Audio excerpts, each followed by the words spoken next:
When we're not using our talents and time for God, it's not fully encompassing our lives, then what are we really doing as Christians?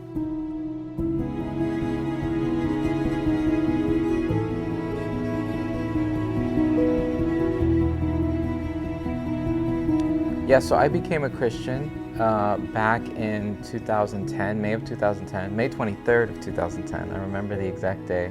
I had just been studying the Bible a few months before, and I had opened a Bible, and flipping through the Bible, the words in red caught my attention, and I saw the most read in Matthew 5, 6, and 7, the Sermon on the Mount. So I just started reading Matthew 5, 6, and 7. It started to give me this peace and this hope I had never felt before, and so long story short, I couldn't put the Bible down, and I ended up walking into a church and said I want to be baptized, and I ended up getting baptized as a Seventh-day Adventist Christian.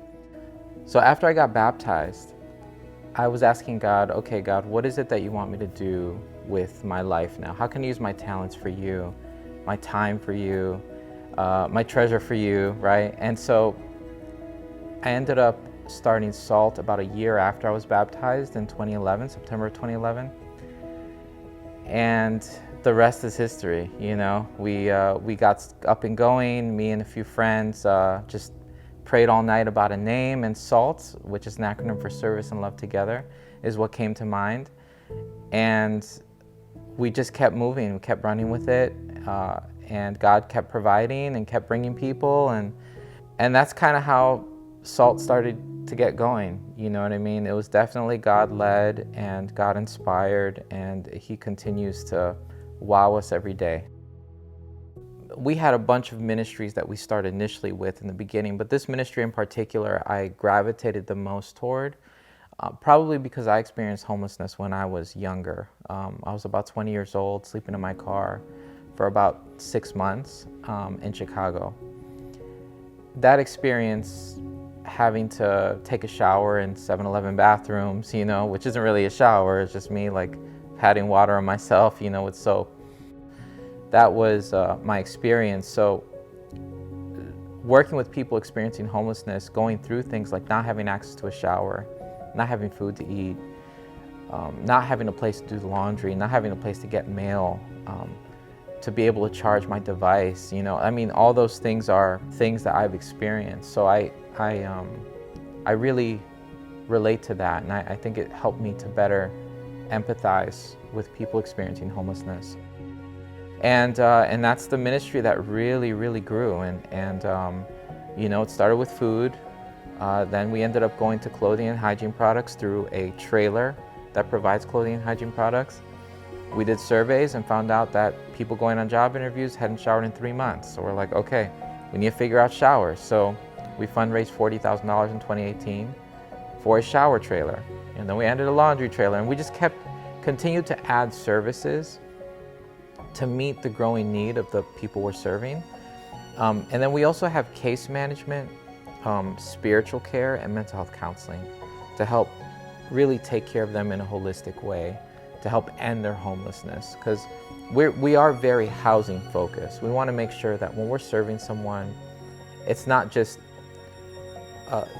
handing something out, and we create a plan for that person. We say, okay, you want your homelessness to end? Let's make a plan together, and let's get our spiritual care team involved. Let's get our case manager involved, our mental health counselor involved, and together they can help you and support you to get out of homelessness.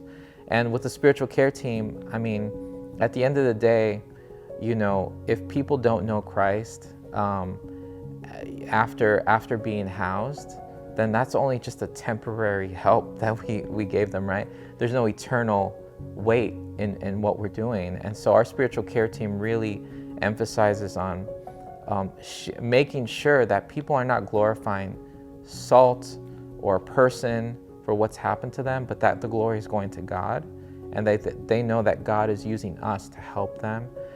So they do baptisms once a year, they do group Bible studies, one-on-one studies, really to help show them who God is, and to give them kind of an eternal hope. When you're on the street, a lot of people have given up hope, you know, and to be able to revive that hope again in someone,